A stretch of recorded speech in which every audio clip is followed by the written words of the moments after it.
El patrimonio no solo se constituye con piedra, con acero o con ladrillo, también se edifica con conocimiento. Y en España, hablar de conocimiento y divulgación del patrimonio industrial es hablar de Incuna, una de las asociaciones que más y mejor está acercando la realidad del patrimonio industrial y la arqueología industrial a los ciudadanos. Saludamos al presidente de Incuna, Miguel Ángel Álvarez Areces, a quien damos la bienvenida una vez más a este humilde podcast sobre patrimonio industrial. Buenas tardes, Miguel Ángel. Muchas gracias y buenas tardes a todos.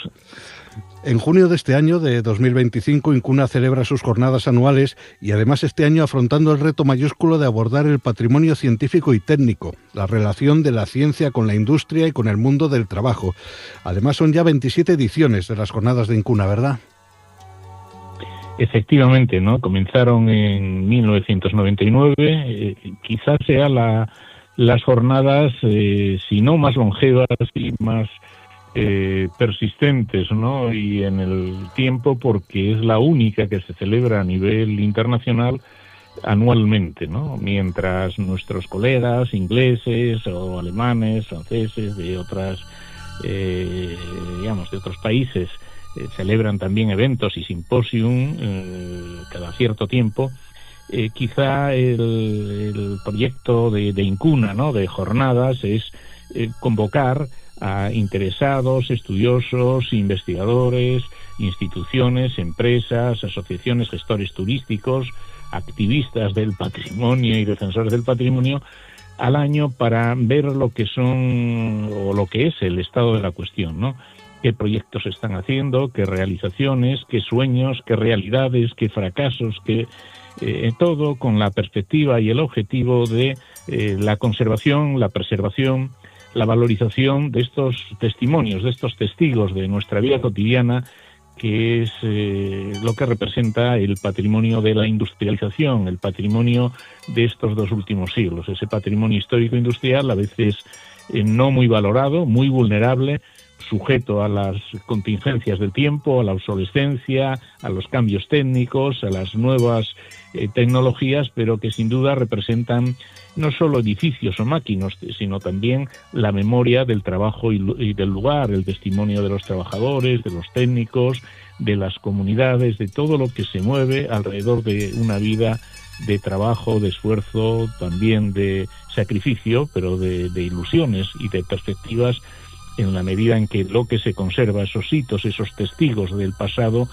los conservemos en el presente para trasladar a las generaciones futuras.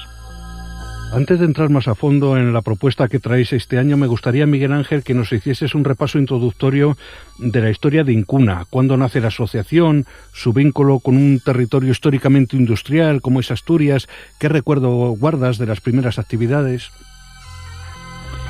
Incuna, que es Industria, Cultura, Naturaleza, es una asociación que surge como defensora, conservadora, estudiosa, en la perspectiva de la integración de todos los patrimonios, del patrimonio cultural, del patrimonio industrial, del patrimonio natural, pero aplicados al territorio. En este caso,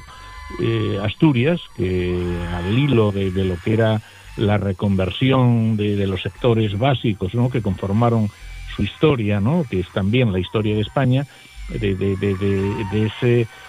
agonía del vapor, del carbón, del acero, ¿no?, que se planteaba en una tesitura diferente, y que el agotamiento de ese modelo de la revolución industrial, por sujeto a las nuevas perspectivas, los nuevos cambios tecnológicos y de aplicación industrial, en ese sentido vivía en un proceso que dio origen a ese interés, en algunos casos exigencia, en otros nostalgia, en otros curiosidad, pero sobre todo un interés de que el patrimonio conformase un recurso en el cual sirviese de palanca para la dinamización social, para la transformación de territorios, de sociedades, que en algunos casos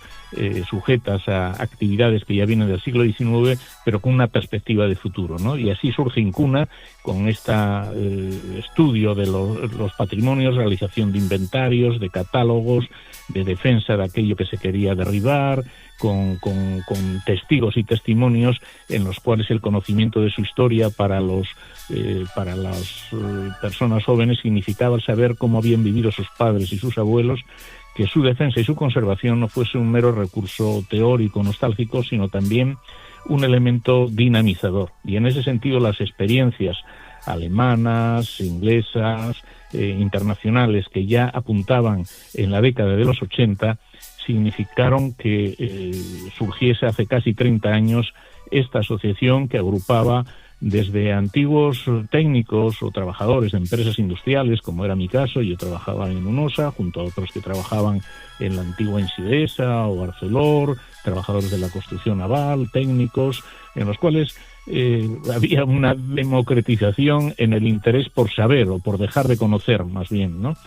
Y en ese sentido, pues estudiosos o técnicos se juntaban con estudiantes, con antiguos trabajadores, con colectivos sociales, con el interés que en aquel momento apuntaba de generar alguna actividad de tipo turístico, ¿no?, de valorización y de creación de museos y equipamientos, y eso, a finales de los 80, es el entorno en el que surge Incuna como asociación, que se va desarrollando en el curso del tiempo y va realizando actividades, una de las cuales es estas jornadas internacionales, cuya primera edición es en el año 1999, por eso son 27 años ininterrumpidos de realización de lo que significaba el saber qué estaban haciendo en otros sitios, de lo que estábamos haciendo nosotros aquí, no solo en Asturias o en el norte cantábrico, sino en todo el país, en toda España, contrastar experiencias, saber los luces y la sombra de lo que significa y de los costos y de los problemas que significa la pervivencia del patrimonio, pero sobre todo con un interés práctico de aplicación en el territorio. Son casi 3 décadas de trabajo que han conformado una red nacional e internacional que prácticamente, como es este año que tenemos 250 ponencias de 21 países distintos, entonces personas de todos los países, casi 5.000 han participado en estos 30 años y han conformado una red en la cual, sin grandes pretensiones, vamos conociendo, vamos cristalizando algunos sueños, algunas inquietudes, también sabiendo de los fracasos y también de la imposibilidad en muchos casos de que las herencias que tenemos se puedan aplicar en la realidad por temas económicos, técnicos, sociales, o por la incuria, el abandono o la especulación que también hay conforme a todo lo que hay alrededor del patrimonio, ¿no? Pero Incuna, en el curso de estos años, agrupó a muchos y fue una escuela de formación y de información y de análisis también de todos estos procesos, en los cuales profesionales como arquitectos, ingenieros, historiadores de arte, geógrafos, gestores culturales, gestores turísticos, técnicos de empresas y de las administraciones locales o autonómicas o nacionales, nos unimos y contrastamos ese tipo, ¿no?, de actividades y sobre todo de proyectos y de realizaciones en un sentido técnico y un sentido económico, de eficiencia, de eficacia, de posibilidades, de alternativas, y ha dado lugar en el curso de este tiempo también a que tuviésemos la oportunidad de salir hacia afuera, de desenclavar lo que era una iniciativa que surge en Asturias y prácticamente pues formar esa red internacional que nos ha permitido también el tener unos reconocimientos importantes, el último, el premio de Hispania Nostra del año 2024, del año pasado, a la divulgación, a la difusión, a la realización de iniciativas, ¿no?, de todo tipo en relación con la sociedad y conformando lo que es un proyecto de proyectos en este tiempo, ¿no? Tuvimos también varios premios internacionales, el premio Andrés Bello ya en el año 2007-2008 por un programa internacional que eran Los Caminos de la Plata en España y América, una recreación cultural de los escenarios históricos que sirvieron a La Plata y el Mercurio, la base material de lo que es la historia moderna y contemporánea española en algunos casos, porque se ligaba con el patrimonio, con las minas de Almadén, que luego fueron Patrimonio Mundial de UNESCO, se ligaban también con otros elementos concretos que vivíamos en nuestro país, como es el caso actual de la minería del carbón, que en este momento hay un proyecto, ¿no?, de las culturas mineras también que sean nominadas como patrimonio en su máxima expresión, como bien de interés cultural e incluso superior, porque son reflejo de una época, mientras las pirámides, el Partenón griego, las catedrales, los monasterios, todo el mundo lo considera como patrimonio y patrimonio cultural a conservar y a defender para futuras generaciones. El patrimonio de nuestra etapa contemporánea es el patrimonio de la industria, son las expresiones de esas relaciones de trabajo y fuerzas productivas que han conformado nuestra vida y nuestra historia. Por lo tanto, tenemos en ese proyecto y en ese objetivo que es un patrimonio moderno,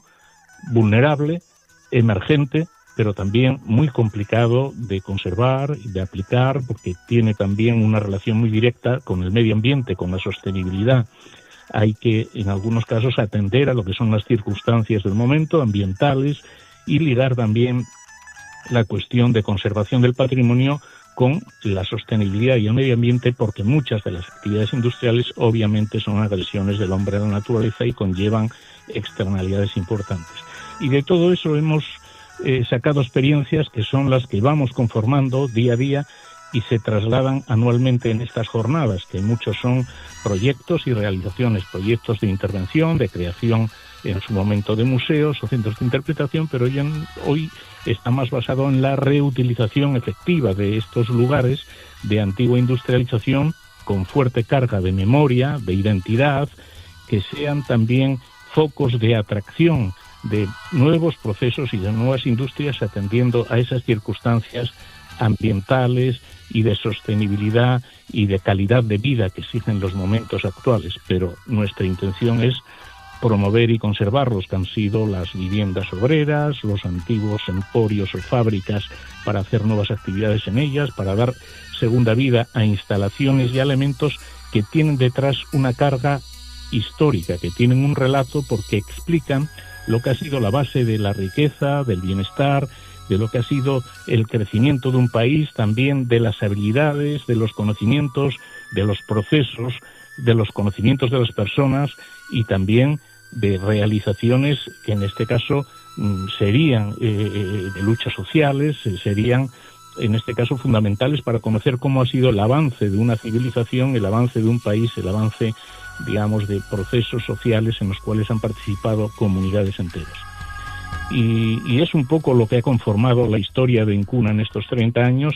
que desde pequeñas actividades como son rutas, excursiones, de conocer el país, el paisaje y el paisanaje, conocer estos entornos industriales o culturales,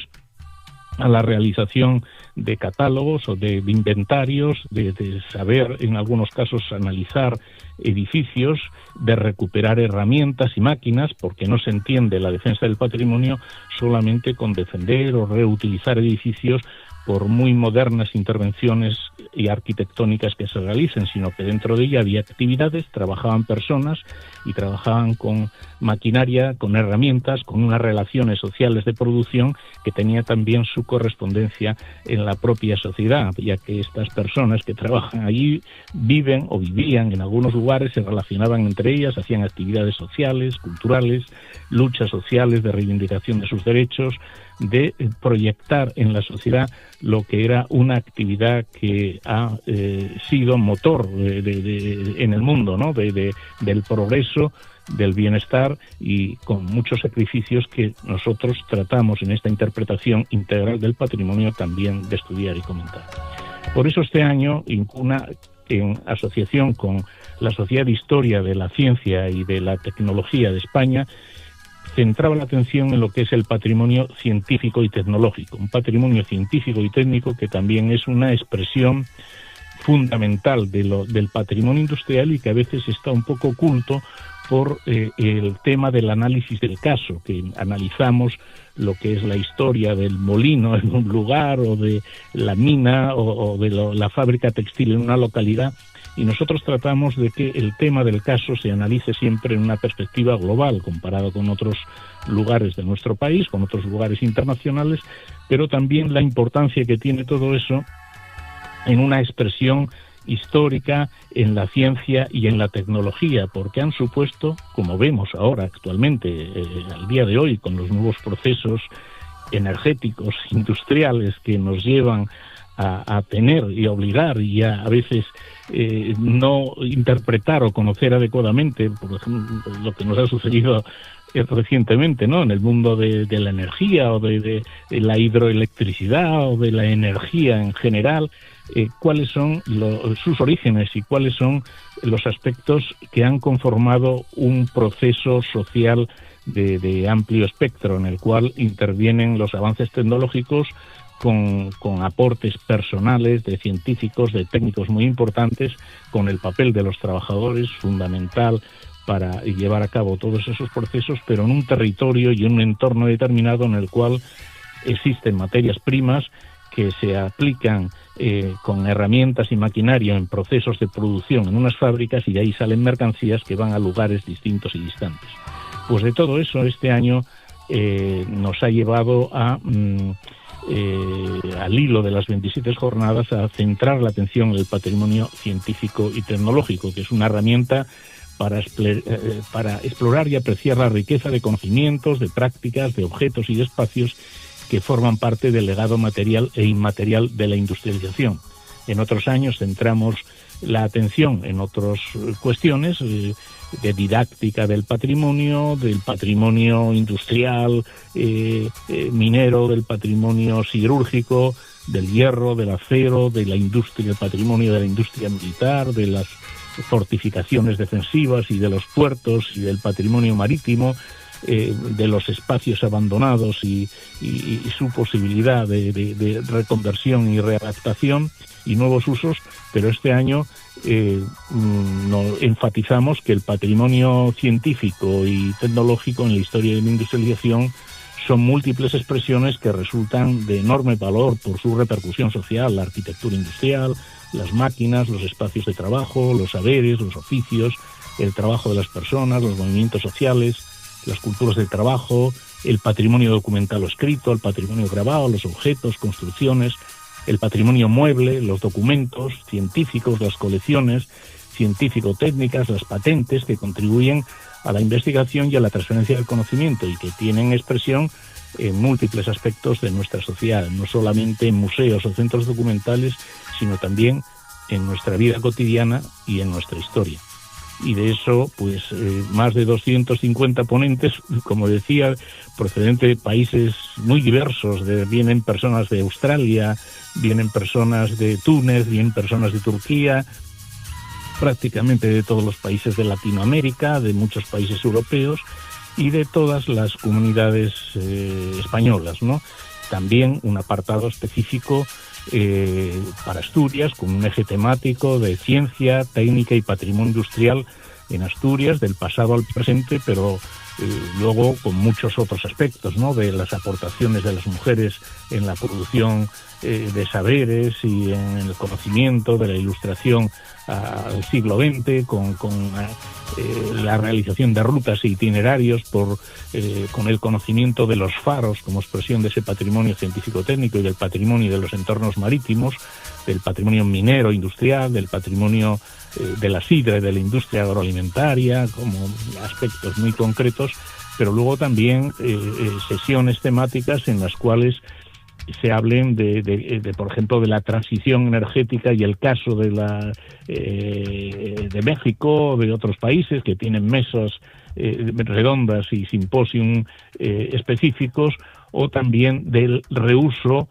sostenible del patrimonio en contextos territoriales muy diferentes, ¿no? Ya sea españoles o de Chile o de Grecia o de Italia o Portugal o de prácticamente todas las regiones españolas. Y en esas sesiones temáticas, que son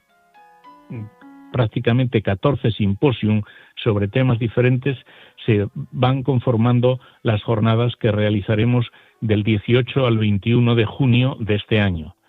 La asistencia es libre, tenemos a partir de Internet, se ha presentado ahora el plazo de las comunicaciones, con un éxito sin precedentes, porque han superado nuestras previsiones, son más de 250, pero no solo los ponentes asisten a las jornadas, pueden venir acompañantes y puede, apuntarse cualquier persona que esté interesada. Se celebrarán las sesiones en Laboral, Ciudad de la Cultura de Gijón, del 18 al 20, y también en la Biblioteca Pública Jovellanos de Gijón, porque haremos una ruta jovellanista y unas sesiones en homenaje al gran ilustrado, que es tan cercano, ¿no?, y tan imbricado con la propia historia de Gijón, que es la ciudad donde se realizan las jornadas. Igualmente haremos visitas al Jardín Botánico, haremos visitas al Museo Jurásico, realizaremos también una inmersión en las culturas de la sidra, con llagares de sidra, itinerarios como decía, por exposiciones, digamos, de fotografía, de arte, proyección de películas o documentales sobre patrimonio y sobre ciencia,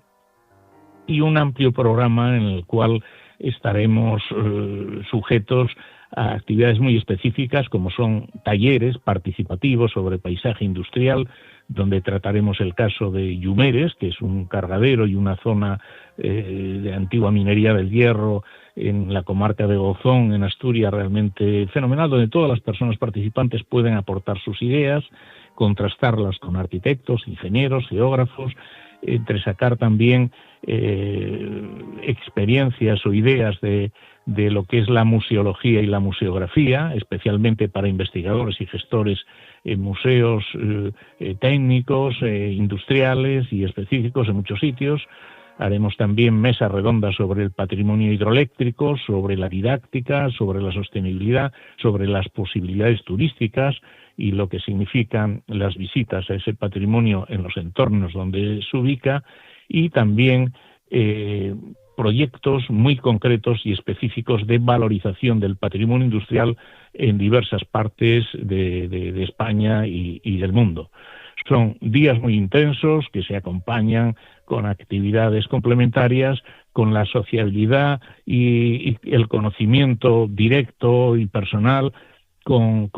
personas que luego nos uniremos a ellos en la formación de redes específicas concretas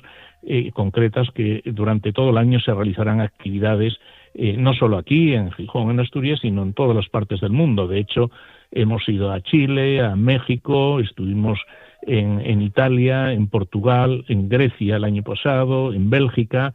en Alemania, y son elementos que luego no significan solamente aspectos teóricos o de conocimiento, que son muy importantes, sino el enfoque que Incuna intenta dar desde el principio, un enfoque práctico de aplicación en el territorio, de ver los límites y posibilidades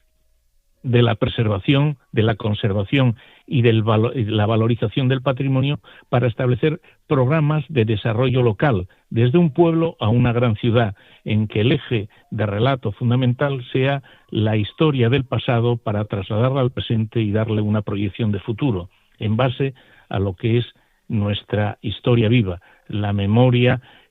o de un ecosistema, el industrial, que refleja multitud de vivencia y multitud de historias con historia. Sí, este año además, Miguel Ángel, creo que se produce otro hecho extraordinario, como es que la Sociedad Española de Historia de la Ciencia y la Tecnología, a la que te referías hace un momento, celebra su propio congreso en el marco de estas jornadas de Incuna. Efectivamente, este año es singular porque concita el interés de dos entidades, como son la SECIT, la Sociedad de Historia Española de Historia de la Ciencia y la Tecnología, con Incuna, Industria, Cultura y Naturaleza, y celebramos los dos congresos, el 15 Congreso de SECIT y el 27 de Incuna, simultáneamente. Hay sesiones y simposium que son conjuntos y hay otros que se celebran de forma simultánea, lo que permite una transferencia de conocimientos, de vivencias y de relaciones realmente extraordinaria en este caso. Yo creo que es un aspecto estratégico de dos redes que circulaban y que funcionan desde hace mucho tiempo, una centrada en la academia, en la investigación, participan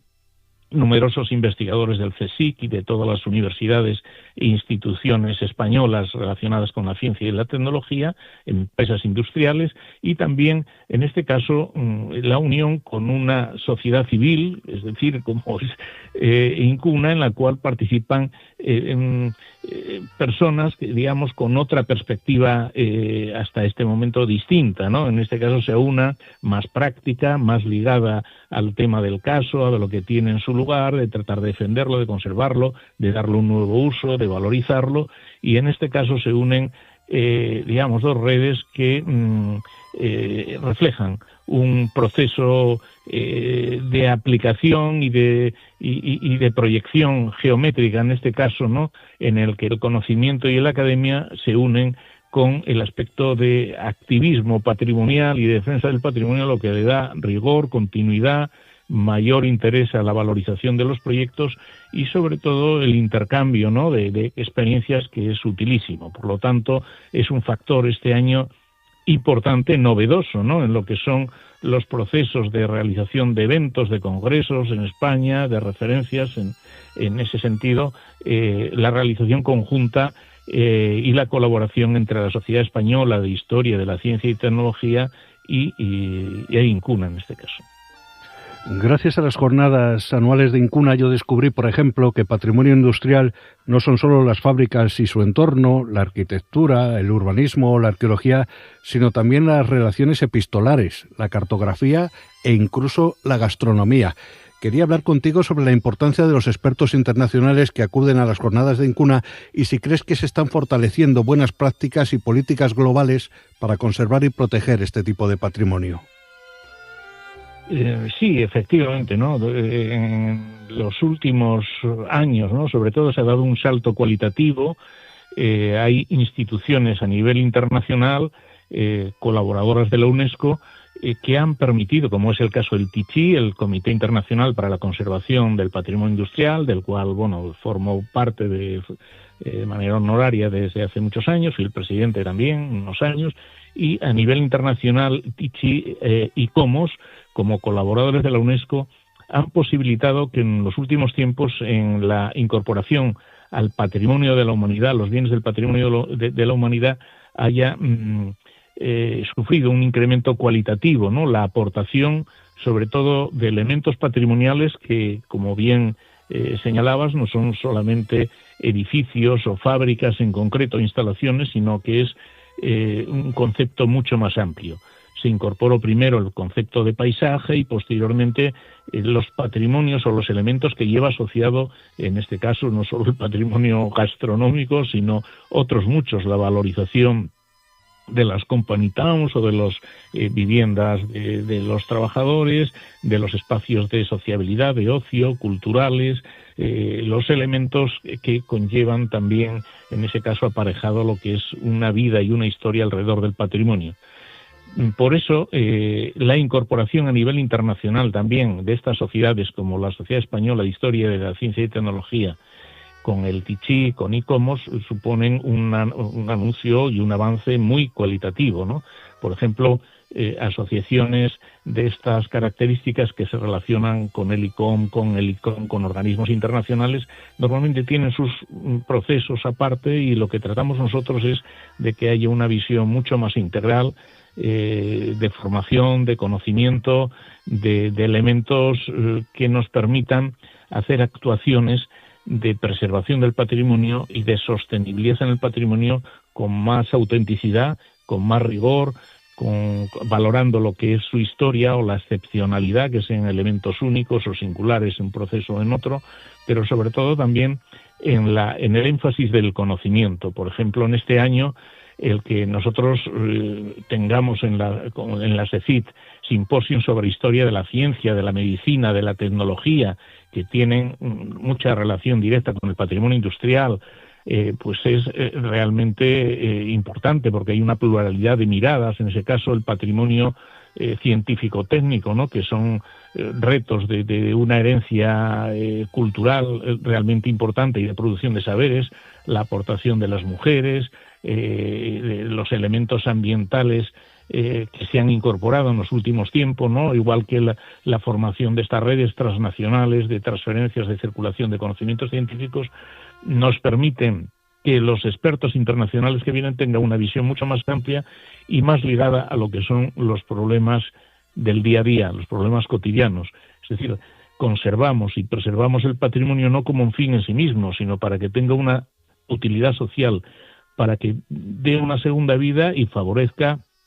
la creación o la resolución o el avance hacia problemas que tenemos del día a día en lo que son las viviendas, en lo que es la calidad de vida, en lo que es la incorporación de elementos cualitativos en nuestra vida cotidiana, en nuestro bienestar y en nuestro quehacer cotidiano, y en programas en los cuales se incorporen las industrias culturales y creativas con nuevos empleos y nuevas posibilidades que no son exclusivamente el turismo, eso es una pequeña parte, son dotar de usos y de elementos que constituyan y que fortalezcan las posibilidades de trabajo futuro, ¿no?, en el curso del tiempo, no que sean coyunturales. Y en este sentido el patrimonio o la industria que conlleva alrededor del patrimonio es la más sostenible que se pueden realizar, porque estamos intentando conservar algo para trasladar a generaciones futuras. Hoy en día cualquier avance informático, tecnológico, técnico, industrial conlleva, un periodo de tiempo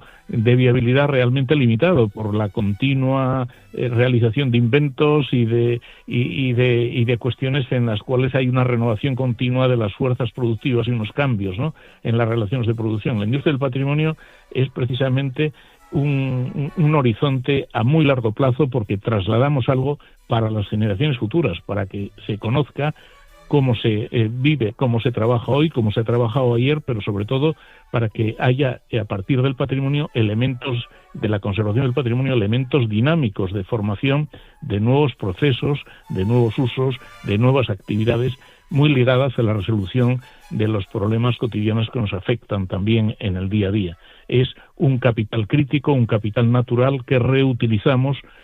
por medio de lo que podríamos llamar una alquimia simbólica en nuevas actividades de cara al futuro. Es algo más que un edificio, que un castillete de mina, que un puente, que una máquina o que una vivienda social que vemos, ¿no? El patrimonio condensa muchas historias, como decía, porque es un ecosistema completo de memoria en el cual lo convertimos no en un elemento fósil, sino en algo dinámico de cara al futuro, para hacernos mejores, para saber de dónde venimos y también a dónde debemos de ir, y no tener y tropezar con las mismas piedras que en muchos casos nos condenaron en el pasado. Creo además que todo el material expuesto a lo largo de las jornadas luego queda reflejado en un libro, además de la página web y el canal de YouTube, ¿verdad? Efectivamente, nosotros tenemos una actividad editorial que proyectamos después, en este caso, hacia editoriales, ¿no?, que nos publican las actas en una colección, Los ojos de la memoria o en la herencia recuperada. Son ya 34 libros que llevamos, donde prácticamente todas estas experiencias vienen reflejadas ahí, es decir, se publica todas las actividades, incluso tenemos un canal de YouTube donde se pueden ver las propias exposiciones, o por lo menos buena parte de ellas, ¿no?, de forma oral, pero la colección de publicaciones significa que haya un referente documental que nos sirva para tener referencias y también para que haya un reflejo visible de lo que hablamos, que no es solo una reunión de expertos o interesados, o que nos enclaustramos, ¿no?, en un lugar determinado a discutir de nuestras cosas. Al contrario, de lo que se trata es de abrirlo, de conectarlo con las preocupaciones comunes, porque es lo que nos lleva a esto, ¿no?, fundamentalmente, y sobre todo que dentro de esa visibilidad lo más amplio posible, y teniendo en cuenta que también necesitamos en algunos casos tener nuestras cuotas de inscripción, porque si no, no sería viable, ¿no?, el realizar este tipo de jornadas y eventos, pero que quede constancia y visibilidad, en este caso documental, con las colecciones que tenemos, que es la mayor colección que hace en España. Hace poco se publicó un libro, un estudio, ¿no?, de investigadores de la Universidad de Burgos sobre el tipo de publicaciones sobre patrimonio industrial en España, y la colección, ¿no?, de Los ojos de la memoria y de la herencia recuperada, pues eran las primeras, ¿no?, la más digamos, las más citadas en referente en muchos aspectos en relación con el patrimonio industrial. Y bueno, eso nos enorgullece porque es reflejo un poco de que se utilizan y que sirve sobre todo de herramienta, ¿no?, para el conocimiento y para saber las personas que no pueden asistir que hay, digamos, que todo esto queda documentado, ¿no?, y que es un conjunto de saberes que en ejercicio perfectivo siempre, ¿no?, del conocimiento y de superación, pero que son cuestiones que lo mismo por la parte digital que visual, documental, pero sobre todo vivencial, son elementos que se van conformando en el curso de tiempo como un referente para otros sitios que estén interesados en estos patrimonios, no solo en su estudio e investigación, sino también como recurso para el desarrollo local. Bueno, vamos terminando. Desde esta mirada con nuevos ojos a los espacios y objetos que marcaron la historia del conocimiento técnico y científico, quería preguntarte una última cosa. Quería preguntarte si Miguel Ángel Álvarez Areces tiene un elemento patrimonial favorito, bien porque te haya marcado de alguna manera o simplemente porque te guste mucho. No, yo, digamos, trabajé más de 20 años en el mundo minero, ¿no?, y también por referencias familiares, ¿no?, en el mundo minero, y entonces lo que conlleva, ¿no?, a todos estos procesos que han sido durísimos, que en muchos casos tienen reflejo desgraciadamente en la vida cotidiana, en accidentes, en fallecimientos, pero que expresan sobre todo un trabajo durísimo que se realiza bajo tierra, en el cual la geometría subterránea ocupa un papel fundamental. No son trabajos que requieren solo esfuerzo físico, sino conocimiento técnico, habilidades personales realmente importantes en el uso y en el trabajo, no solo con una máquina, con un martillo picador o posteando la madera, sino también en el conocimiento de lo que es la naturaleza, la tierra, el subsuelo, el comportamiento y sobre todo lo que significan valores fundamentales como son la solidaridad, como es el sacrificio compartido, como es la ilusión comunitaria por un mundo mejor, y en ese sentido la minería ocupa, y el interés sobre todo ocupó durante muchos años un aspecto ya más profesional, pero luego vivencial, que queda para siempre, y todo lo que refleja el trabajo en el subsuelo, que no se ve en la parte del suelo, en esos hitos, iconos que son los castilletes mineros que reflejan y proyectan lo que ha sido multitud, miles de pequeñas historias de esos héroes sin bronce que día a día se jugaban la vida en muchos casos por obtener un producto que era la base en la cual nosotros podíamos tener en casa luz, podíamos tener calor, podíamos tener y desarrollar y avanzar, ¿no?, en lo que era el bienestar social, ¿no?, lo que comentaba, la piedra angular de la revolución industrial, el vapor, el carbón, el acero, todo lo que luego fue conformando el progreso, ¿no? Es una actividad que exige también un conocimiento técnico y que exige una tarea importante. Y en los últimos tiempos también el tema del énfasis en el patrimonio documental, el conservar todos aquellos documentos, planos, fotografías, la historia oral, esos testimonios que se van perdiendo día a día y que debemos mantener de ahora utilizando los medios modernos digitales, son fundamentales. Y en los últimos tiempos también la cuestión del patrimonio hidroeléctrico, que siempre me llamó mucho la atención, el agua, la luz, es decir, esa creación, ¿no?, de un proceso en el cual la electricidad como un elemento motor, que estamos viendo día a día la importancia que tiene, ¿no?, en la vida cotidiana cuando nos falta, y estamos con un equipo ahí internacional trabajando temas de patrimonio hidroeléctrico en los aspectos de didáctica, de conocimiento, también de sus usos divulgativos científicos y la proyección turística de los mismos. Un equipo que en las jornadas de Incuna, con Knut Markus, que consultor del gobierno noruego, con Manuela Matone y Julia Formato del norte de Italia, de Turín, con Mari Carmen López de México, con amigos chilenos, brasileños y alemanes, trabajamos en un grupo sobre el patrimonio de la energía y más en concreto con la industria hidroeléctrica. Y dentro también en la admiración por los objetos, en algún caso, desde un teodolito en el mundo minero hasta aspectos que son importantísimos dentro de lo que es este mundo de los objetos, que tienen un relato y nos explican a partir de una pequeña máquina lo que es el avance científico-técnico y el papel de los grandes inventores, de los grandes ingenieros, de los grandes y protagonistas de la historia, que en muchos casos han tenido aplicaciones que nos han servido para todos, ¿no? Para el progreso diario y para el progreso de la humanidad. Gracias por todo, Miguel Ángel, y deseamos el mayor de los éxitos a Incuna y a sus jornadas número 27. Buenas tardes. Buenas tardes. Gracias a vosotros.